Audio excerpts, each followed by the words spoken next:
Hey guys, and welcome to the Working Money Channel. So how many of you guys saw that pump yesterday and thought, wow, this is it? We're gonna see a pump. I'm gonna put XRP here on the hourly, and it is going to go to the moon from here. Wishful thinking, perhaps.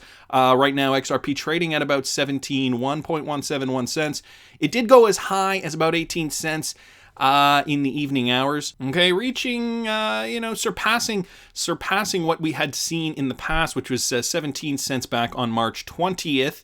Again, this is XRP on the hourly, but we're still trying to get out of that level of support down there. Let me put it back on the daily here to give you guys a bigger picture. So we saw significant volume, but realistically, it wasn't too long ago, guys, that we were in the 19 cent range, 20 cent range. Remember when XRP went down below 20 cents and everybody was losing their mind?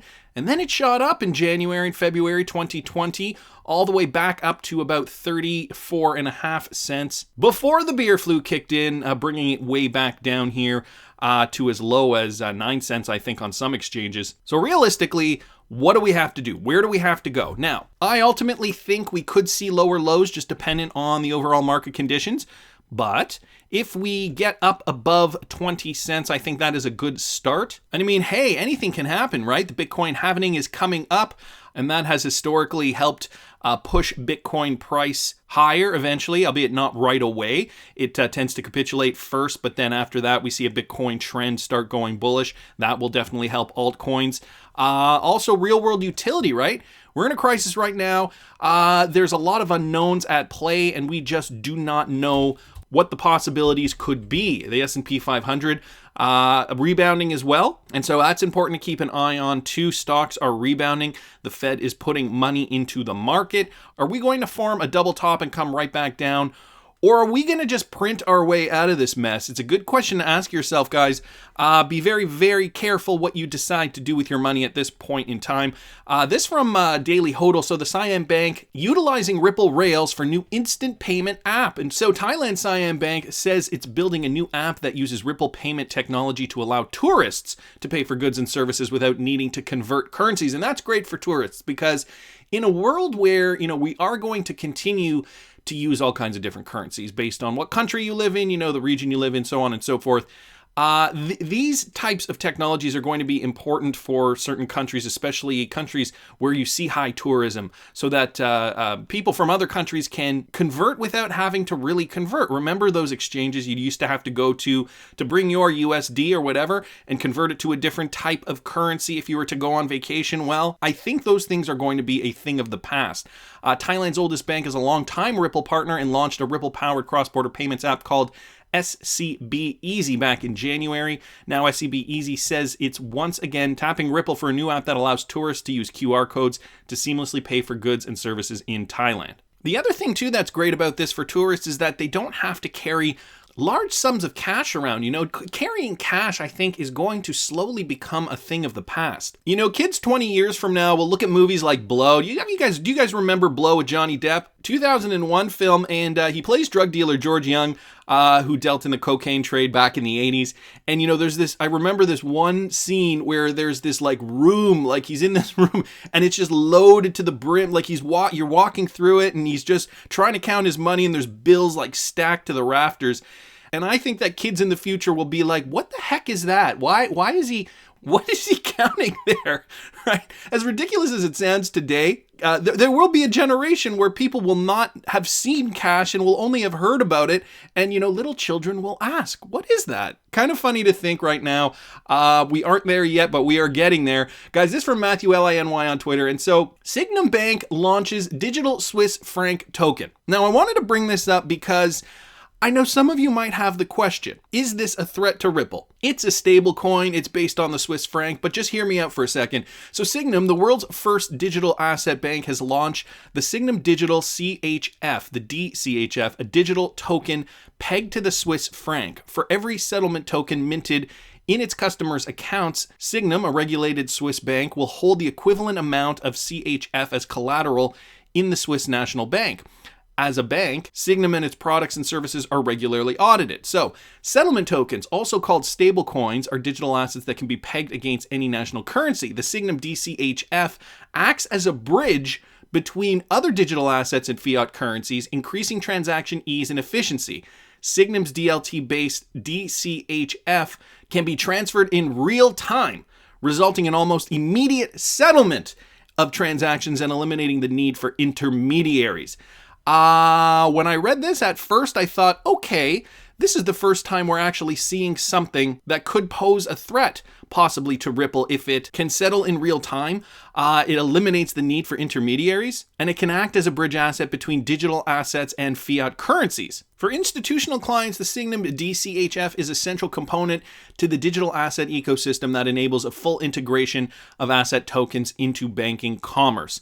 Not only that, they say that they can utilize this technology and hope that other countries will jump on board with this similar technology when they issue their stablecoins. So essentially, the question you may ask yourself is, will this kill XRP? So this, to be honest, guys, is beyond me. This is one of those ones where you tweet at David Schwartz and be like, David, are we in trouble? Okay, did you hear about this? Because seriously, this does sound like a next generation stablecoin. Nevertheless, I do have confidence that these guys still aren't quite there yet. And the other thing that I realized that XRP has and that Ripple has as an advantage over stablecoins being able to settle instantly is the fact that there is the liquidity. So there still is that issue of exotic corridors, sourcing liquidity, holding money in Nostro and Vostro accounts. So XRP does have that advantage over this. I'm not disseminating this news to worry you guys. However, it is in the news and it is an interesting development in the space. Something to tweet at David Schwartz about possibly. And guys, this is from Cryptopolis. So we can expect the dollar will be devalued by 50 to 80% in the coming years. A devaluation of this magnitude will wipe out the value of your life savings. Guys, this from James Rickards. And so for those of you guys who do not know James Rickards, New York Times bestselling author of Aftermath, The Road to Ruin, The Death of Money, Currency Wars, and the New Case for Gold. Okay, he's an economist, and he wrote this article here. Really interesting article. I will link it in the description for those of you guys who want to read it. I am going to read a little bit of it. Since the Federal Reserve resources were barely able to prevent complete collapse in 2008, it should be expected that an even larger collapse will overwhelm the Fed's balance sheet. That's exactly the situation we're facing now. The specter of a global debt crisis suggests the urgency for new liquidity sources, bigger than those that the central banks can provide. The logic leads quickly to one currency for the planet. Now, he's making a case for one currency, one global currency around the world. So the task of deliquifying the world will fall to the IMF because the IMF will have the only clean balance sheet left among official institutions. The IMF will rise to the occasion with the towering issuance of special drawing rights, the SDR, and this monetary operation will effectively end the dollar's role as the leading reserve currency. The Federal Reserve has a printing press, they can print dollars. The IMF also has a printing press and can print SDRs. It's just world money that could be handed out. The IMF could function like a central bank through more frequent issuance of SDRs and by encouraging the use of private SDRs by banks and borrowers. So what exactly is an SDR? And then he goes into what it is. Guys, I'm going to skip over that. If you want to read it again, I will link the article in the description. You go down here.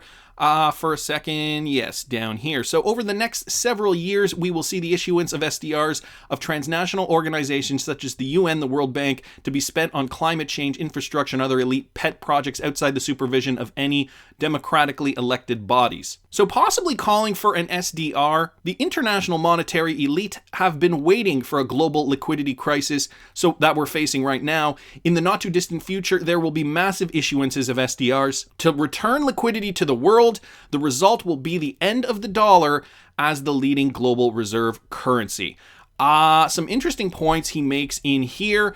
I want to bring up this tweet here from Life's Tough Media at Life's Tough Media1 on Twitter. These are the guys doing the Cryptonaires documentary, guys. If you're not following them, follow them on Twitter. They're coming out with a doc probably around Q3 of 2020. But Dustin here brought up a good point. If the US government were to option from Ripple 10 billion XRP at today's price of 1.6 billion USD, then set market conditions for a 250 USD price for XRP, Treasury would have over $2.5 trillion they could then distribute to pay for bills. No new debt and nation max cost would be $1.6 billion.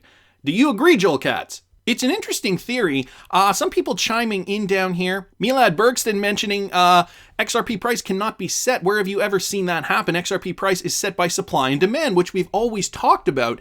But the fact is, it's only set by supply and demand based on what the US dollar is currently worth. We compare the XRP price to the US dollar. And so essentially the US dollar is set at 1. And what we do is we compare it to other currencies, and so it dips or rises depending on what other currency you're comparing it to. But what if we could set an XRP price to $250, for example? Guys, I don't know if you've seen this. The SDR is set by a basket of currencies, namely the euro, the sterling pound, the won, the yen, the US dollar. I'm not sure if there are any other ones. But therefore, one SDR is the equivalent of 1.35 US dollars. So there is a set price.